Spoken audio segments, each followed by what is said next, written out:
Working with balloons can be so much fun, and you can do that as a side hustle, or you can turn it in a full-time job and a big business. But if you are thinking about turning it into a business, there are a couple of the things that I want you to consider first. Hi, my name is Julia, and in this video, I will be talking to you about 3 very important things that will help you to get started your own balloon business.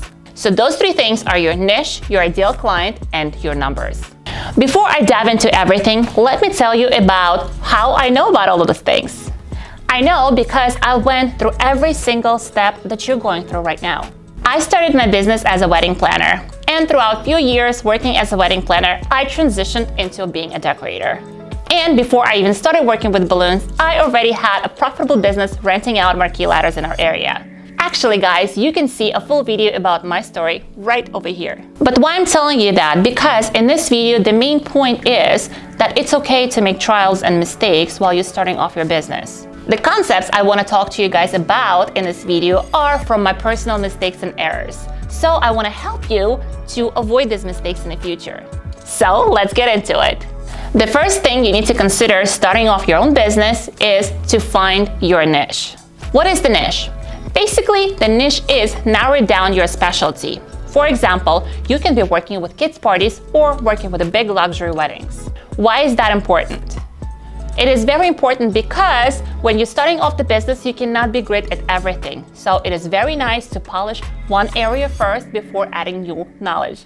Again, about my personal example, I started off as a marquee ladder renting company. Before adding anything else to our inventory, we were well known on the market as a marquee ladder company and a go-to as marquee ladder company in our area. The next one is finding your ideal clients. So what is an ideal client? So let's go back about the niches that we're talked about. The examples that I gave you were the kids' parties versus the wedding decor.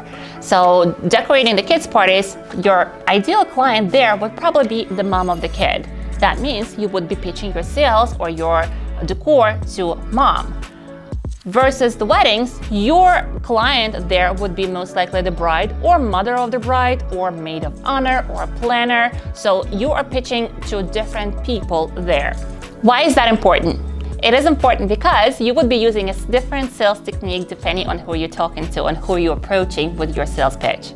Depending on where you're showcasing your work, you will be able to find different types of clients. For example, you can find these clients at the bridal show when you're looking for the bride. Like we found a lot of the brides at the open house.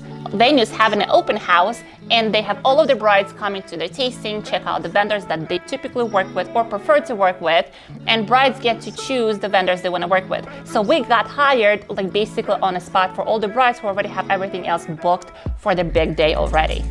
So keep that in mind, think about your niche and your ideal client. And the last one is your numbers. What numbers do you need to know? Your material cost, your labor cost, your profit, and your overhead cost. By the way, those numbers are the things we regularly talk about during our webinars inside of the Decor Lab School. We will leave the link in the description below so you can learn more about our elite membership. Why is that important? It is important because you need to understand all of your expenses and all of your projections in order how much you need to make in order to plan and build a business. This is why your personal expenses on how much you spend for labor and materials will not be the same as somebody else, possibly next door. This is why you're matching your prices to somebody else in the area might not work for you just because everyone has different spendings and everyone has different expenses.